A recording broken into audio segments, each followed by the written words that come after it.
and it will be a tutorial on probabilistic databases. Thanks, Val. Good morning, everyone. So my goal today is to come from the other side, from the database side of this workshop. So I'm going to give a very brief introduction of what databases are, and then talk about probabilistic databases. So why probabilistic databases? Because we want to capture uncertainties in the database. And this is done by associating a probability to every tuple in the database, with the meaning that that tuple might be present or might be absent. And the challenge, the entire focus on probabilistic databases is how to evaluate queries, how to compute queries. This is also related to statistical relational models that were developed in the AI community, where the goal was to represent and to perform inference in first-order logic, as opposed to in a grounded model. And it turns out that these two developments, they were essentially parallel to each other. They kind of looked for the same solutions to the general problem of doing inference, not at the grounded level, but at the first-order logic, higher-order representation of the model. And I'd like to advertise two sources for probabilistic databases. One is this book, joined with Dan Olteanu and Chris Ray and Christopher Koch. And then there is an upcoming survey paper with Guy van den Broek, who sits somewhere here, that hopefully will come up soon. So a crash course in relational databases. In databases, we represent data in relations. Here we have a relation of smokers and a relation of friends. The schema of the relational database is fixed. Smoker has 2 attributes, friends has 2 attributes, and the database is large. Red, for me, means large, and I'll come back to that later. Queries and databases are first-order first-order formulas. This query here returns all friends of smokers from 2009. And that is a particular answer on this database. I will represent queries in blue. They are typically fixed and not very big.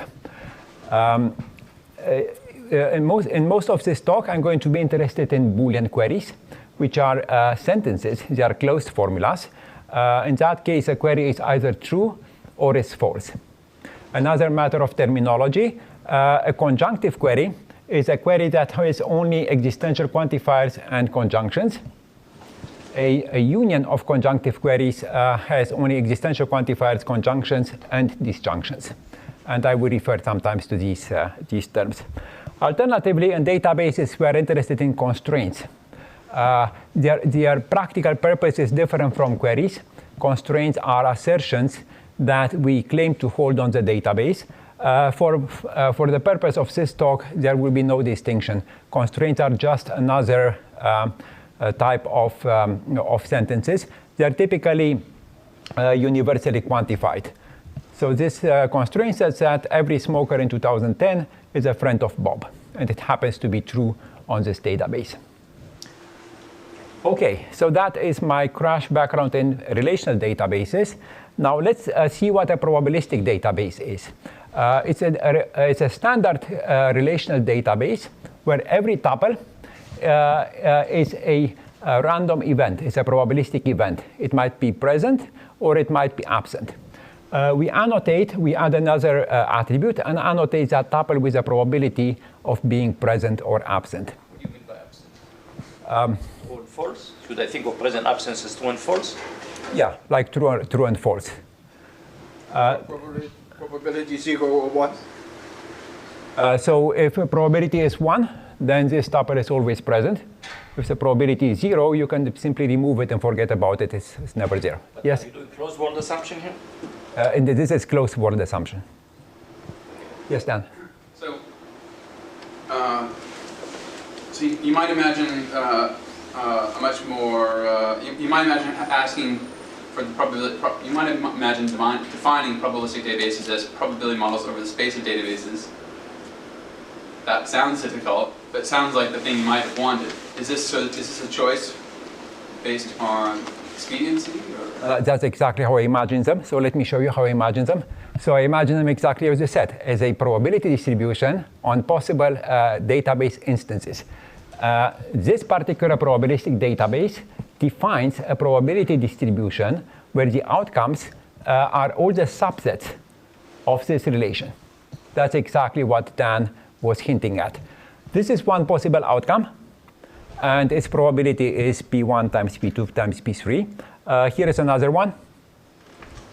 Its probability is 1 minus P1 because the first tuple is missing, and so on.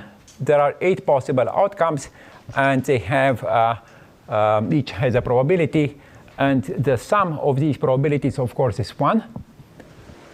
This is a probability space, and the probability of every word is obtained by simply assuming that the tuples are included in that word independently with the probability given in the table. Any questions about the model of a probabilistic database?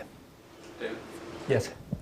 So that probability model is a product measure, but you might imagine there's many more complicated measures you might have chosen. So is this the only type of model that's under consideration mostly in the literature, or people have considered more elaborate probability measures? People have considered slightly more complex measures, but I will have one slide to talk about much richer model that can be captured in this model easily using by conditioning on a constraint. That's the high level idea. Yes, Lisa?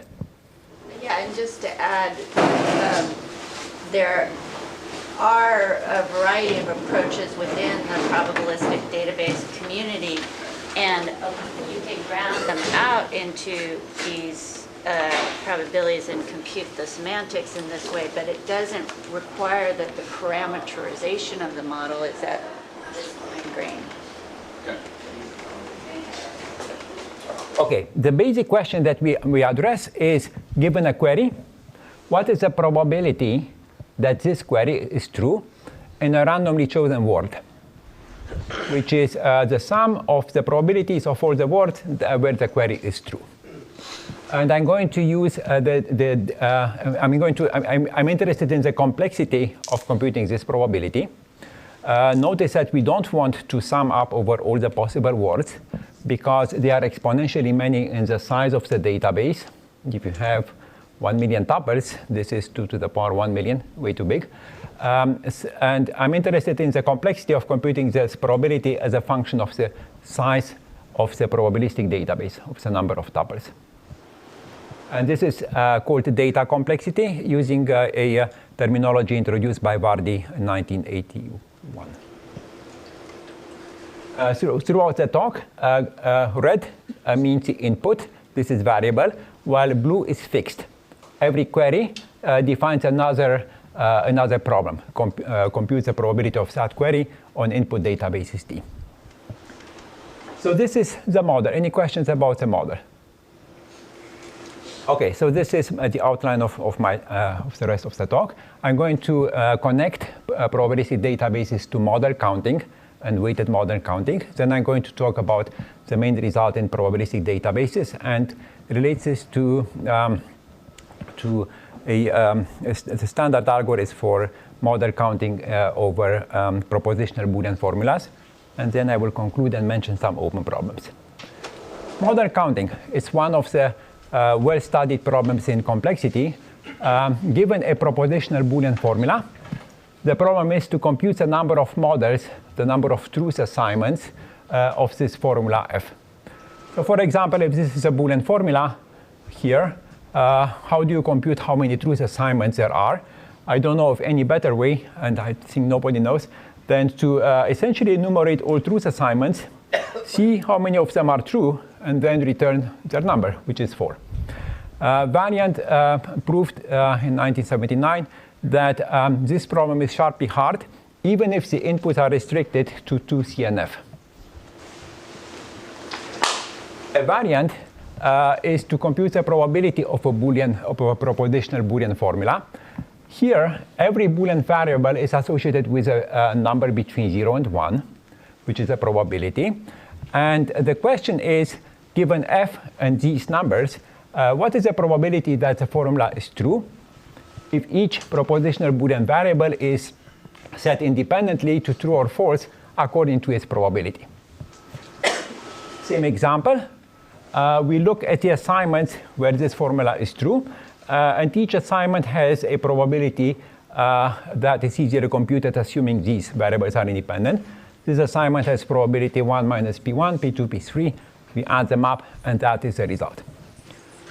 Clearly, this generalizes model counting, because if all probabilities are 1/2, then the probability of the formula is a model count by 2 to the n. The opposite doesn't hold. There are, you can come up easily with classes of Boolean formulas for which the model counting problem is easy. It's in polynomial time, but the probability computation problem is sharply hard. Okay, so what are, how do people compute the probability of Boolean formulas? The standard algorithm is based on the DPLL full search. And this I took from a very nice survey by Gomesh, Sabrawal, and Selman from 2009. So these algorithms work as follows. They are essentially the same skeleton as algorithms used in SAT solvers. They perform 3 kinds of actions. They can choose a propositional Boolean variable x, and then the number of models of f is the number of models of the formula where that variable is false, plus a number of models of the formula where that variable is set to true. This is one possibility. The other action that they do, they might store this result and use it later if they encounter the same formula again. This is called caching. And finally, they could identify that the formula consists of 2 sets of clauses. It's a conjunction of 2 sets of clauses that do not share any propositional Boolean variables. So if no Boolean variable occurs both in F1 and F2, then the number of models of the conjunction is the product of the number of models. And that simplifies the computation of the model counting computation quite a lot. So this is the state of the art. Essentially, I should say most model counting systems, they are based on this basic DPLL procedure. Question? Yes. There's a lot of assumption here of independence, yes? Yes. In this framework, all the propositional Boolean variables are considered independent. I will come back to this. I have one slide on this topic, which is also answers Dan's question. All the other work on SAT these days, like close learning, etc., has it penetrated the model counting? Do you know? As far as I know, not. There are new developments like STDs, STDs, sentential decision diagrams, introduced by Adnan Darwish, and I have just one little thing to say about them. Okay, so this is propositional model counting. What we need is actually slightly different. We are in a setting in which the Boolean formula is defined implicitly by a first-order sentence. So we have a first-order sentence, our query, and we have a fixed domain. A domain, I call it delta. Think of this as all the constants that occur in your database or that you are willing to use in your database. Now, every ground atom means a relational symbol followed by constants from that domain. Every ground atom we associated with a propositional Boolean variable, which can be true or false, indicating whether that ground atom is in the possible world or not. That is the intuition. The lineage of the query on this domain is defined inductively on the structure of the query, and is a propositional Boolean formula that essentially says when the query is true on a possible world of defined over the domain delta. For example, if the query is a conjunction, then this is a conjunction of the 2 lineages. Universal quantifiers become conjunctions over the domain. Existential quantifiers become disjunctions over the domain. And when we reach a ground atom, then that is the actual Boolean formula that we return. A simple example, this is a constraint. It says that every student is a person. And if we have a domain of size n, then this expands into a conjunction of size n. Each saying that student I implies person of I. So again, this Boolean formula is called either lineage or provenance, or in AI is called the grounding of the sentence Q over the domain delta. Okay, now if we have a concrete database, then the lineage or the grounding of a query of that database is obtained by grounding it over the domain of the database, and then looking at which tuples are missing from the database, and those Boolean variables are set to false. It's just a minor tweak to ensure that the tuples that are not present in your database are a priori set to false. So this is called again the provenance or the grounding of Q. Good. It's easy to see that if we are given probabilities for every tuple in a database, they correspond to probabilities of the propositional Boolean variables associated to those tuples.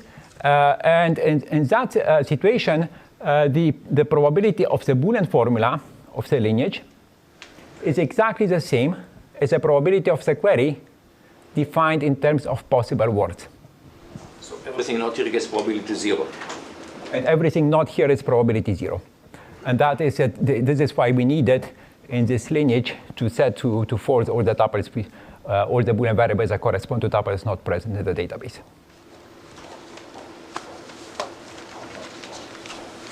So the question that we are going to address in this talk, in the remaining of the talk, is fix a query, which is a first-order sentence. And we want to study the complexity of computing the probability of the query over an input database T, which is the same as the problem of computing the probability of the lineage with the propositional Boolean formula obtained from Q and the database T. As a side question, I'm also interested in the complexity or in the runtime of a very efficient DPLL-based algorithm that runs on the grounding, on the lineage of the query over the database T. How does this runtime behave as a function of the input database T? Okay, any questions about the problem statement? But to produce FQDs can be exponential in the compacted presentation you had before, right? FQD. FQD is always polynomial. I should have mentioned this. Let me go back. It's a fixed It's formula. a fixed formula. The formula is fixed. So if you look at what happens here, the size of this formula will increase by the size of the domain every time you're eliminating a quantifier. So it's the data complexity again that saves us. The data complexity. Thank you. Yeah? Yes. So are people interested in probably approximately correct answers to these queries by sampling? Yes, people are interested in approximations. I don't have anything to say in this talk. Wolfgang Katterbauer later this morning will talk about approximations. And Lise Getour in the afternoon will talk about approximations. Okay, so before I move on, I want to finally clarify the issue about correlations. So in probabilistic databases, the model looks very simple. All the tuples are independent. In real life, we have rich correlations between events. One popular model that captures these correlations, I mean, there are multiple such models, Markov logic networks introduced by Domingos and Richardson. We heard about blog yesterday that also captures correlations. In these systems, correlations are often captured using soft constraints. So for example, in Markov logic networks, you can say, typically, if X is a smoker and is friend with Y, then typically Y is a smoker too. And the weight we associate here is 2.3. But you have talked before about queries and constraints. And you never said what would happen if you had queries and constraints. If you have queries and constraints. I think of a constraint as just another sentence. So if you want to check... It's not typically how we think of it. We think of it as limiting the set of possible worlds, right? Right. So I could have imagined even before I go to any of these, just in a purely database setup, so I'm interested in query evaluation modulo a given constraint. Exactly. So that is definitely a good sentence, but it's completely within our framework because it's a conditional probability, and you get exactly, we have the formula right here. This is what you're interested in. You're interested in the conditional probability of the query given some constraint gamma. It's just a ratio of two probabilities. So to finish my example, these systems like BLOG and Markov logic networks, they allow you to specify soft constraints. Now, BLOG also allows you to increase the size of the domain, something that I don't know how to capture in probabilistic databases. But soft constraints, they turn out to be easily captured in probabilistic databases by adding one new relational symbol for every soft constraint, making that a tuple-independent relation, and then constructing some particular constraint, which needs to be constructed. It's relatively simple, comes from these soft constraints, and then the probability over this rich space, over the Markov logic network space, is equal to the conditional probability conditioned on this constraint. So I'm going to skip the details. I have actually, if you're interested, I can talk to you about the details of this translation. It's very simple. And this allows us to focus entirely on query evaluation over tuple-independent databases and assume that constraints are captured through this translation. OK, so now let me dig into the complexity of the query evaluation problem. I will start with a brief background on how query evaluation proceeds in relational databases. In the relational databases, every query is first converted into a query plan. And the query plan consists of operators. These are the five standard operators in query plans: selections, projections, join, union, and difference. The query optimizer considers alternative query plans for evaluating a given query over a database. For example, this query here returns a set of values z, for which there exists an x, and there exists a y, and there exists a u. U has to be the constant 1, 2, 3, such that this formula is satisfied. A database engine might decide to first join S and T on Y, then select only those entries where U is 1, 2, 3, join the result with X, and finally project only on the variable Z. And this is one query plan. So let's see what a probabilistic database involves. What kind of computations do we need to do if the database is probabilistic as opposed to deterministic? And I have here a simple example. So this is a Boolean query. It checks if there exist x and y such that r of x and s of x x, y are true. Like in logic programming, like in Prolog or Datalog, this notation actually means existential quantifiers and conjunctions. So a comma means conjunction, and every variable that is not occurrence ahead is existentially quantified. Here is our probabilistic database. The question is, what is the probability of this query being true over the possible words of the database? Now, if this were a deterministic database, then obviously the query is true, because I can satisfy it by setting x to a1, and setting y to b1, and these two satisfy the query. But the database is probabilistic, so I need to reason about events. One way to satisfy the query is to have one of these two tuples in the database. Here is a probability, and have this tuple in the database, and that is the probability that the query is satisfied by x equals a1 and b either b1 and y either b1 or b2. There is a second way. We can satisfy it using one of these three and a2. And here is the probability. And it turns out that these two ways to satisfy Q are independent. So the probability of the query is this expression, which looks big, but it's actually, if you think about this, it is polynomial in the size of the input database. It is actually linear in the size of the input database. So one can compute the probability of this particular query in polynomial time in the size of the database T. Good. So a definition we call. Actually, let me get back. What we want to do, we want to modify the query plans that are traditional in database systems.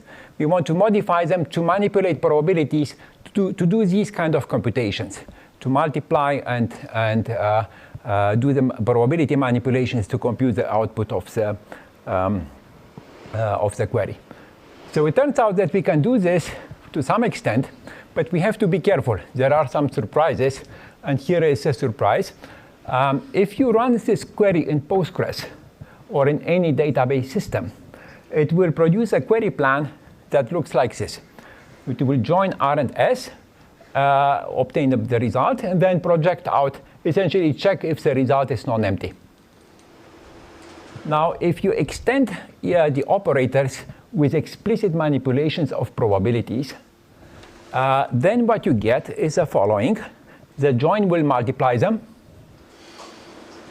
and the duplicate elimination will assume that they're independent, and the result is wrong.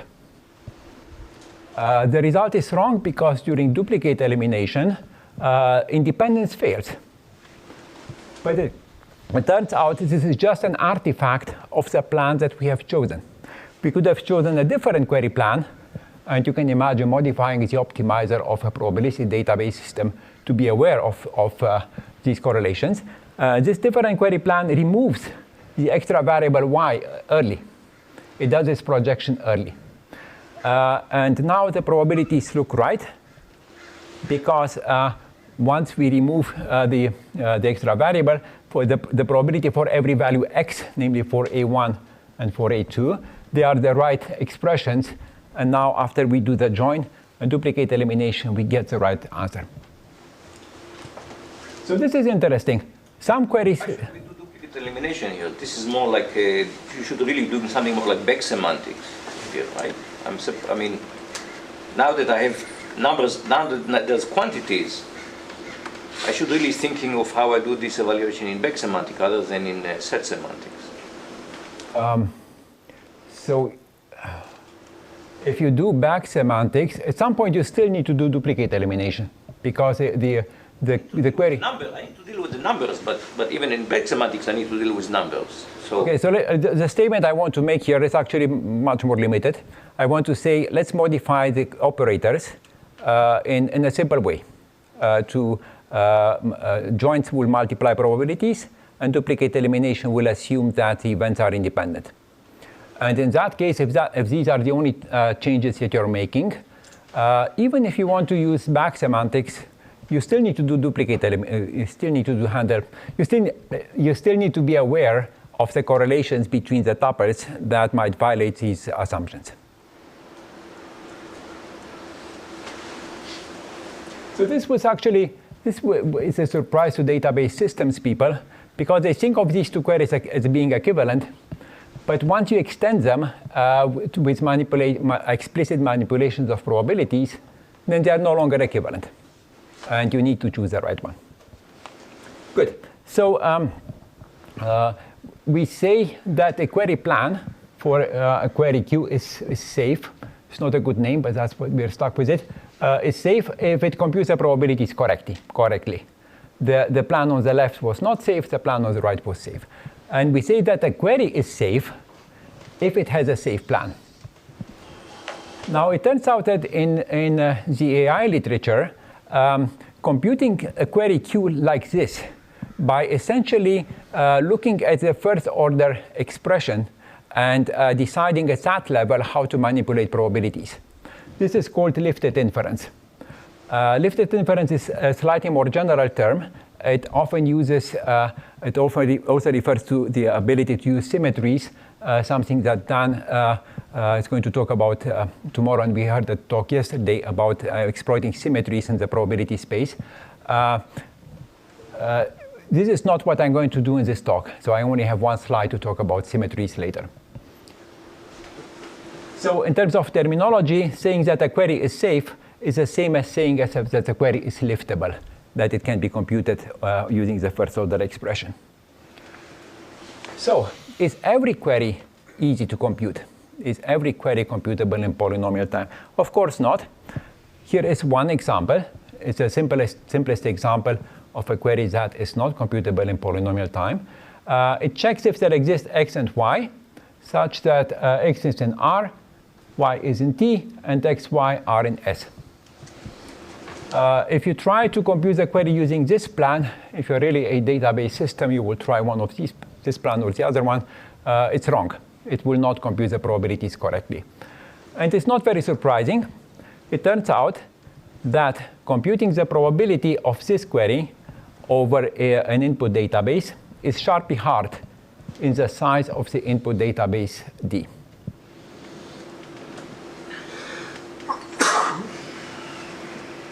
So that is a state of query evaluation and database, and I will dig into this deeper. For some queries, we have a safe plan, and which means we can compute this query very efficiently. We can even push this computation into the existing engine, reuse the operators, the joins, the duplicate elimination, the indexes, all the optimizations that exist already. For other queries like this one, there is no way we can do this, and actually they are provably hard. But it turns out that even these queries, we can say something interesting about them. For example, Wolfgang Gatterbauer, he will tell you that even this plan, although it's wrong, is guaranteed to return an upper bound on the true probability. And this is a general principle. It's very interesting. We can use this, for example, to compute a proposal distribution if you're using this as a general technique in an MCMC system. We used it in a different way to design an MC approach to compute unsafe queries by sampling only some of the tables. And I'm not going to talk about this today. Good. So some queries are easy, some queries are hard. Which ones are easy and which ones are hard? I'm going to give you an answer. I need a definition. Fix a query expression. For every variable x, let's define the atoms of x to be all the atoms or the literals that contain the variable x. We call Q hierarchical if for any two variables x and y, either the set of atoms of x is a subset of that of y, or vice versa, or they are disjoint. That is a definition of a hierarchical query. For example, this query here, the conjunction of R and S, is hierarchical because the set of atoms where x occurs is R and S. The set of atoms where y or z occurs are only R or only S, and this forms a hierarchical collection of three sets. Our friend H0 from the previous slide, which was sharply hard, is not hierarchical because X contains R and S, Y contains S and T, and these two sets overlap without one being contained in the other. And it turns out that hierarchical queries are exactly the separation between easy and hard queries, but only for a very restricted class of queries. So I'm going to restrict to conjunctive queries, so only conjunctions and existential quantifiers. And moreover, they will be non-repeating. There is no good term for this. Sometimes we call them conjunctive queries without self-joins. I've also seen the term simple conjunctive queries. What this means is that that every relational symbol is allowed to occur only once.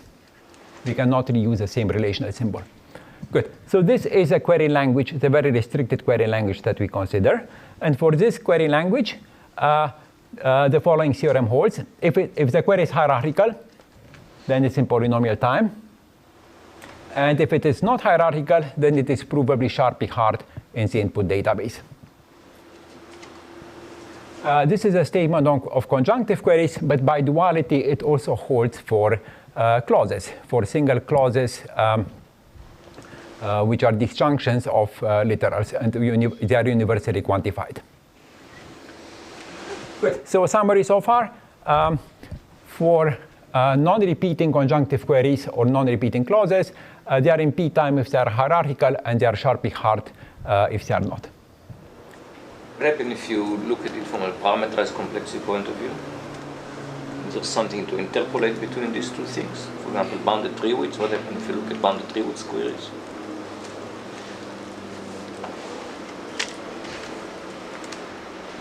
I'm trying to remember what the parameterized complexity is for conjunctive queries. It depends on their tree widths, but hierarchical conjunctive queries, they have a small... W1 hard in general. For arbitrary conjunctive queries, W1 hard. Right, but these are... Bounded tree widths, and the tree widths give you the exponent, at least. Yeah, but these are hierarchical queries, and they are acyclic. I'm pretty sure they're alpha acyclic. So the exponent will be 1.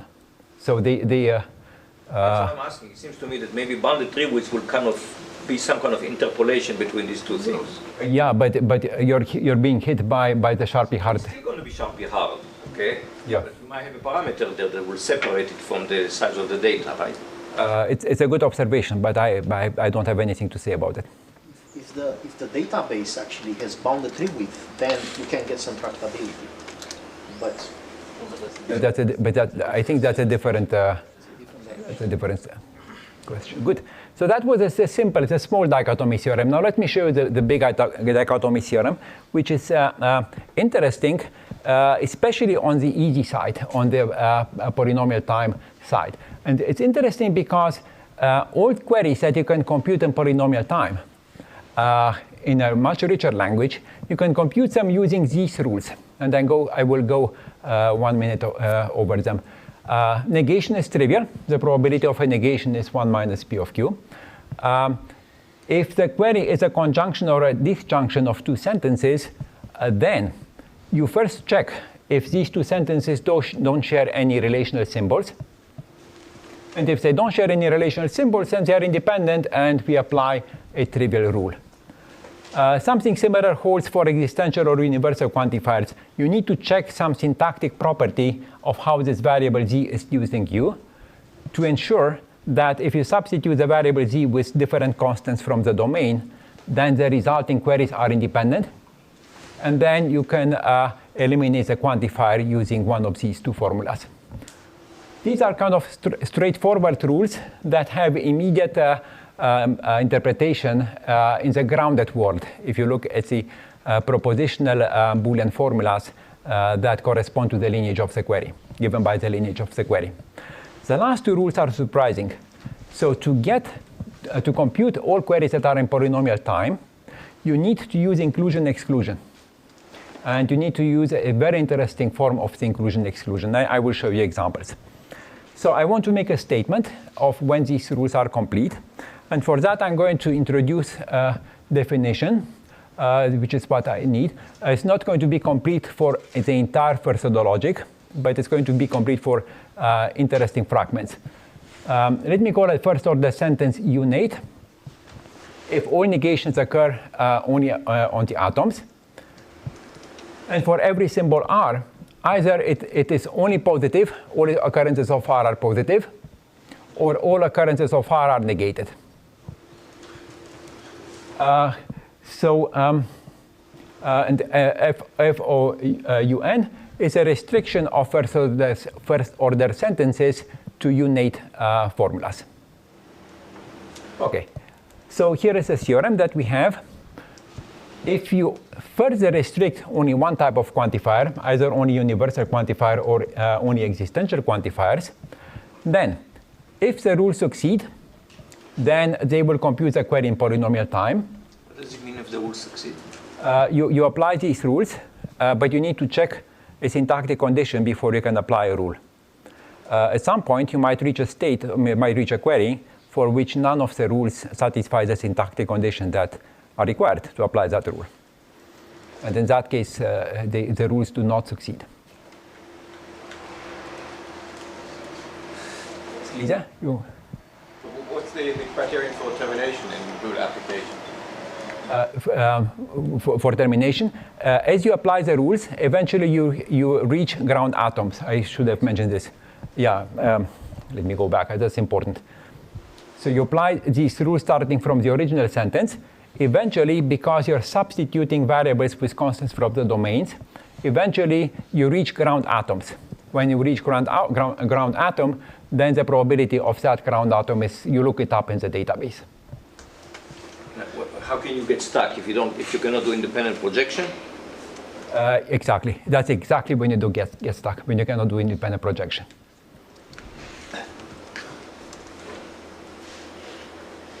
Okay. So the dichotomy theorem says that for these languages, which are still restricted, they are not full for the logic, but they are the richest ones we know, the query is either in polynomial time if the rules succeed. If you apply the rules and get stuck, then we have a promise, we have a proof that the query is sharply hard in the size of the database. So this language, it's not very familiar, but it's essentially unions of conjunctive queries. If you think about a sentence here, all the negated occurrences of relational symbols, you can replace them with a positive relational symbol where you modify the probabilities from p to 1 minus p. Then I'm sorry, in the definition of FO unate, there are no quantifiers? Because what's the point of putting the for all star in front of the FO? Yeah, this might be a poor choice of notation. What I mean here is further the logic. No, I think actually I saw this notation in one of your papers. Okay, so maybe with this, without this. It goes back to Pernay and Senfinger. No, because you already have a definition of what is FOU. So it's not you already what had you meant by quantifiers in FOU, the way you presented Right. it. Yeah, I agree. It's not a good notation. What I mean is first of the logic restricted to universal quantifiers, and unate. Purely universal or purely existential? Pure universal or pure existential. Okay, that's Yes, Dan. So you presented earlier a reduction from Markov logic networks to these more simply structured networks. And I'm wondering whether it's typical that queries against the original Markov logic network end up being unate or not. So are we typically in the sharp p-hard setting? Queries, this is actually an important observation. If you start from an arbitrary from one of the Markov logic networks that you find in a research paper, and do the translation that I briefly mentioned on a slide, the resulting queries are typically not unate. You can try to apply the rules, and if you're lucky, you might succeed. Probably you're not lucky. And in that case, we don't offer you an immediate solution. We offer you an understanding of which queries are hard and which are not hard.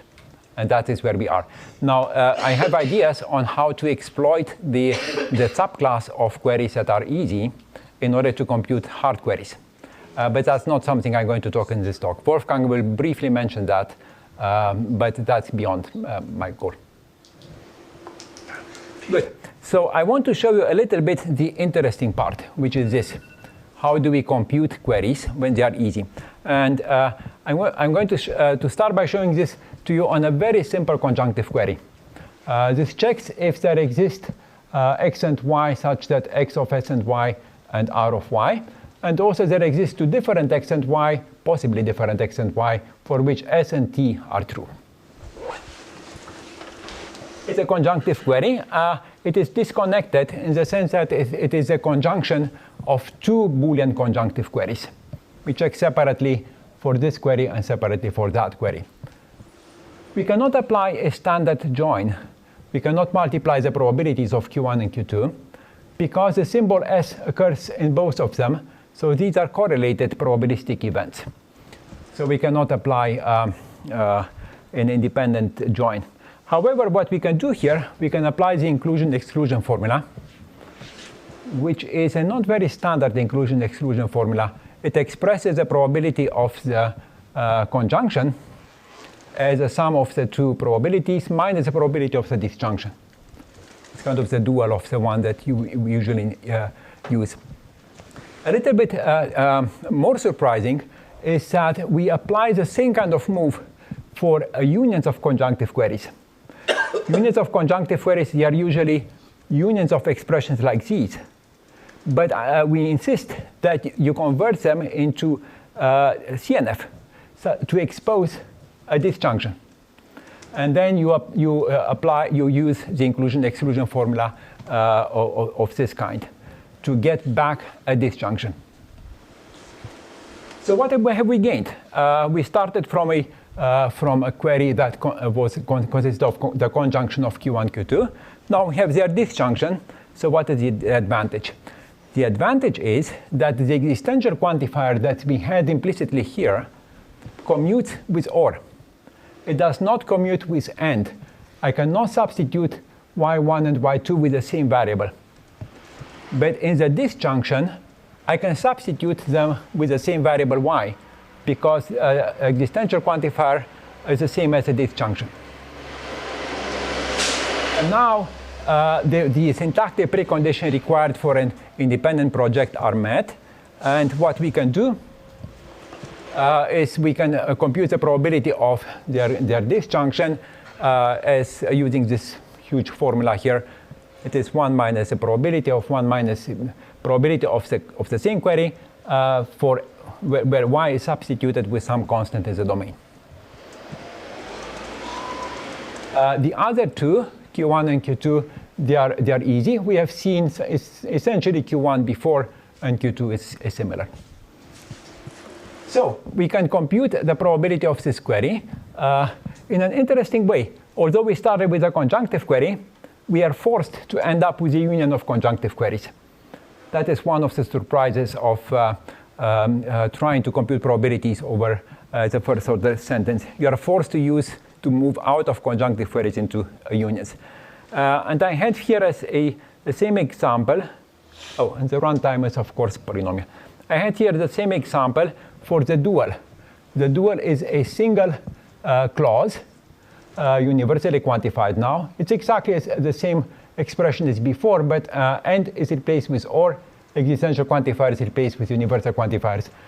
Here too, a CNF formula is usually a big conjunction of clauses, but I'm forcing you to think of it as a disjunction of two CNF formulas. And on this disjunction, you would apply now the standard inclusion-exclusion formula and make the same progress as before. Any questions about this example? Okay, so this is a query for which the rules worked.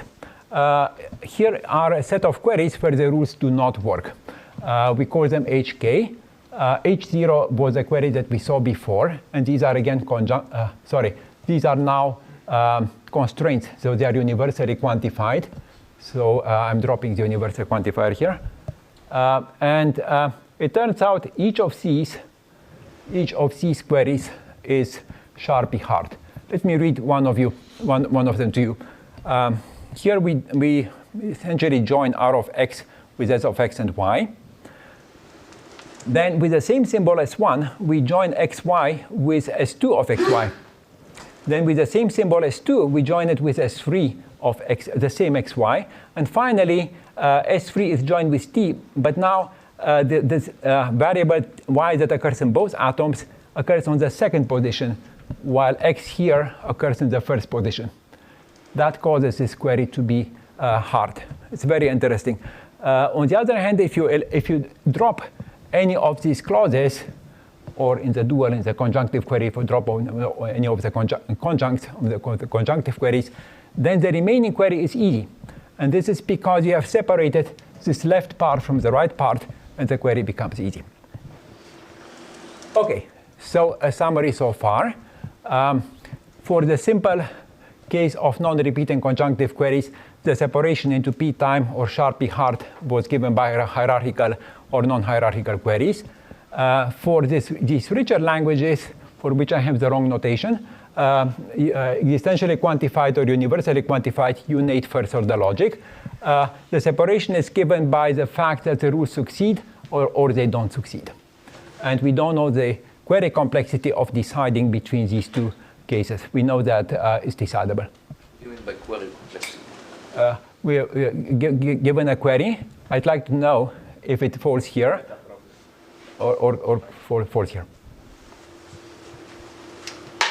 Good. So that is the dichotomy result on the complexity of the queries.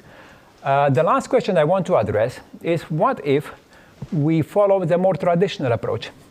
We take the query, we take the database, we ground the query to obtain this large Boolean formula, the lineage.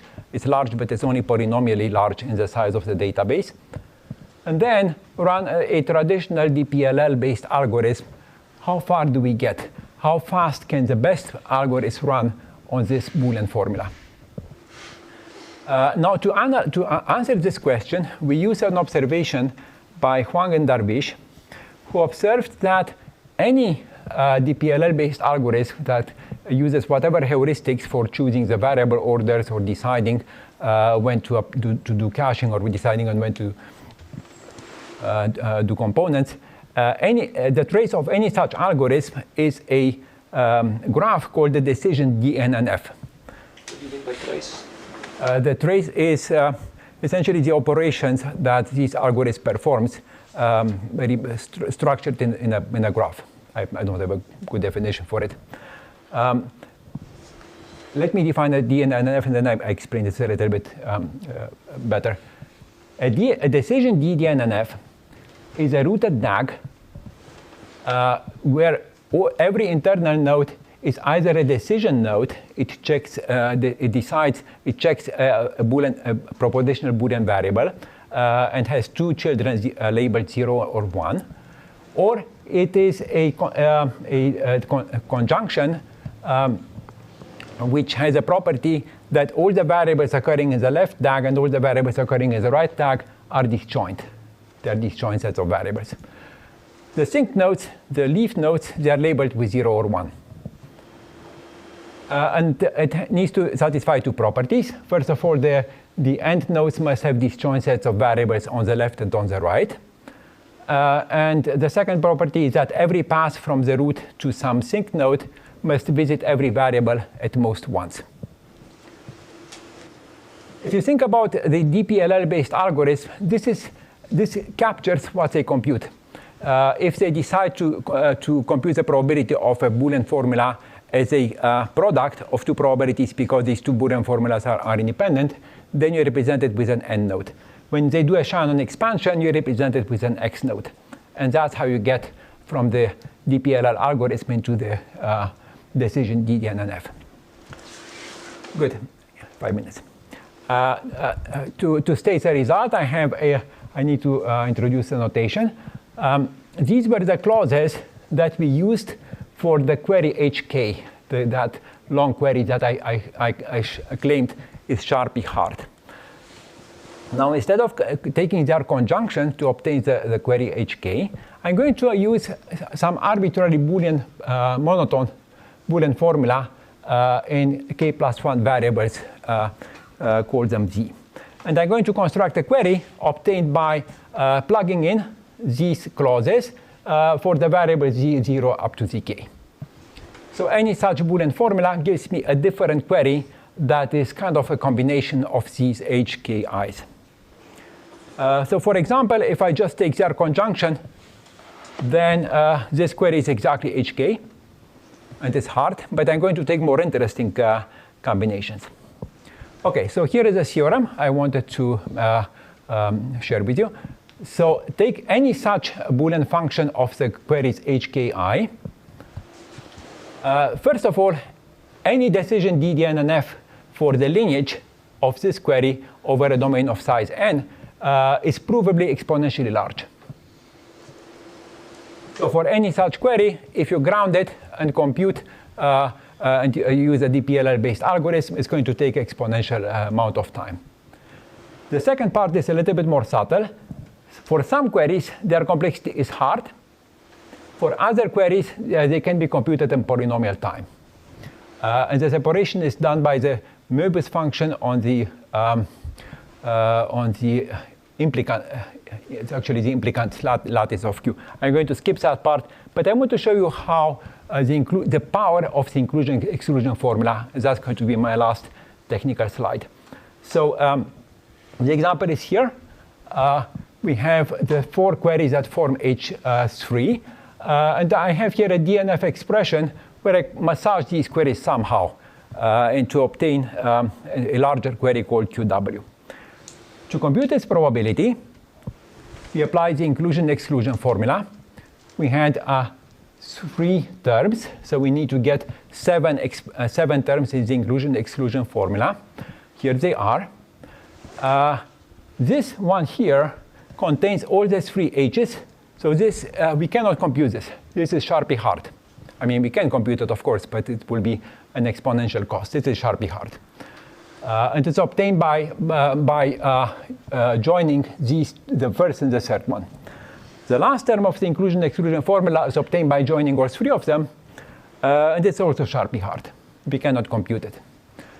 But they're equal. So they cancel out. And since they cancel out, we don't need to compute them. And therefore, the query is in polynomial time. However, any DPLL-based algorithm will run in a provably exponential time if you run it on the expansion of this query. Good. So I know I only have like 2 minutes. So I'm going to skip the Möbius part. So let me summarize.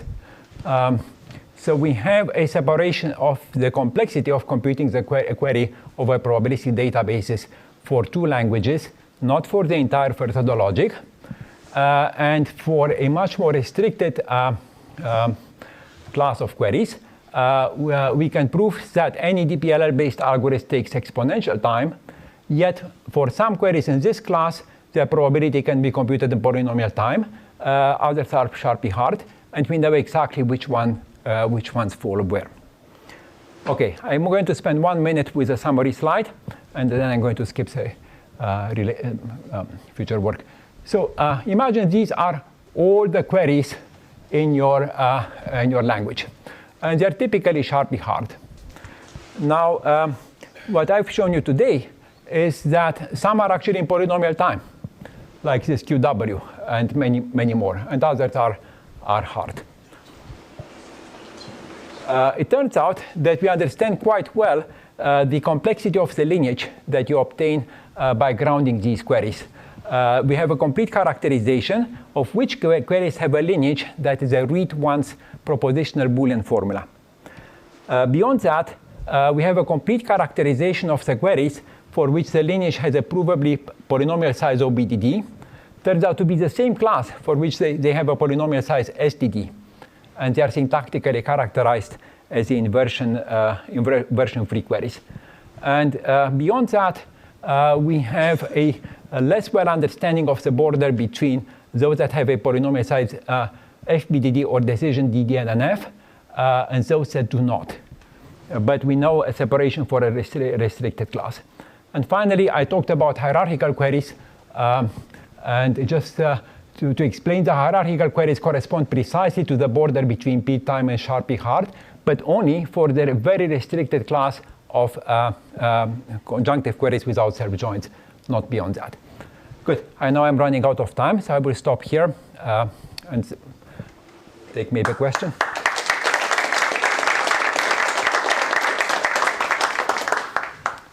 Questions?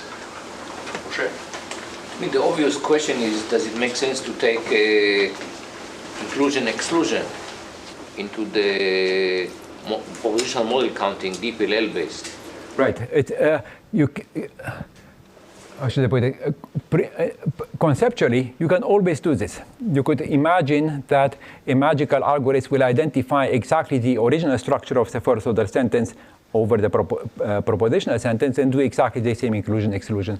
But that is practically being feasible and You don't have to do that way. I mean, right now you're waiting until you have two disjoint components, right? And you do just the product you just take the product to compute the sum.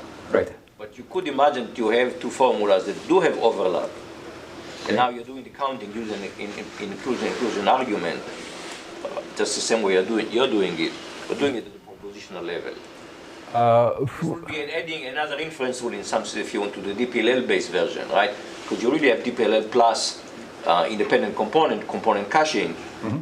And you could instead say, let's try to think about more general way of separating formulas where we still have some overlap, perhaps a small overlap. Well, if you have a small overlap, then the only option is to do the Shannon expansion on the overlap and then do the actual component. That is the only way to deal with a small overlap. But that still falls within the same framework. So that will not break this. I don't see why you cannot try to think of inclusion-exclusion at the propositional level. Okay, we can take this offline.